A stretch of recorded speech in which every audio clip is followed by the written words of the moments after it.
बहुत समय पहले की बात है। दक्षिण भारत के एक नगर में रहती थी संध्या, एक सुंदर, विदुषी और सुसंस्कारी युवती। उसके पिता नगर के एक प्रतिष्ठित विद्वान थे। संध्या का विवाह हुआ धीरज नामक युवक से। धीरज एक साहसी, स्नेही और धर्मप्रिय पुरुष था। विवाह के बाद संध्या और धीरज का जीवन प्रेम से भरा था।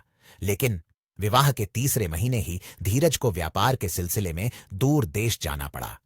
धीरज विदाई में, संध्या, मैं जल्दी लौटूंगा, अपना ख्याल रखना।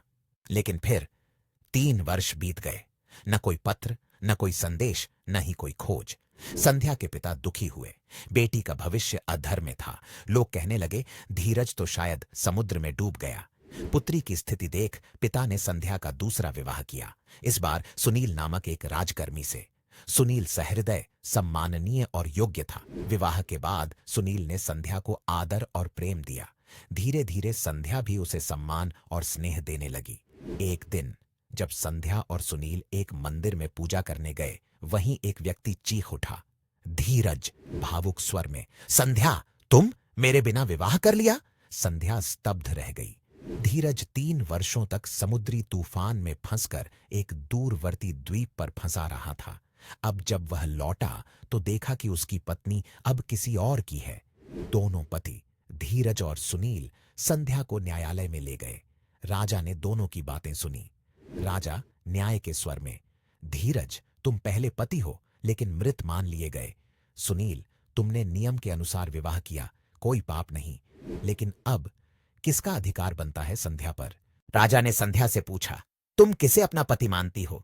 संध्या शांत स्वर में, राजन, एक मेरा अतीत है, एक मेरा वर्तमान। किसी को ठुकराऊं तो अपराध, किसी को अपनाऊं तो अन्याय।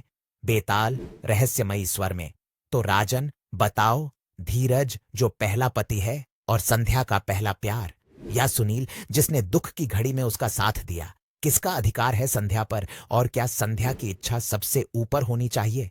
विक्रम गहन सोच के बाद, बेताल, दोनों पुरुष अपने अपने दृष्टिकोण से सही हैं, लेकिन विवाह केवल अधिकार नहीं, भावनाओं का बंधन है। धीरज ने संध्या से प्रेम किया, लेकिन वह लौटने की कोई सूचना नहीं दे सका। वह मरा नहीं था, पर जीवित का प्रमाण भी नहीं था। सुनील ने संध्या को उस समय अपनाया जब वह टूटी हुई थी। उसने प्रेम भी दिया और सामाजिक मान्यता भी, किंतु अंतिम निर्णय संध्या का होना चाहिए, क्योंकि वह कोई वस्तु नहीं जिसे दो लोग बांट लें। उसका हृदय जहां है वही उसका पति कहलाएगा।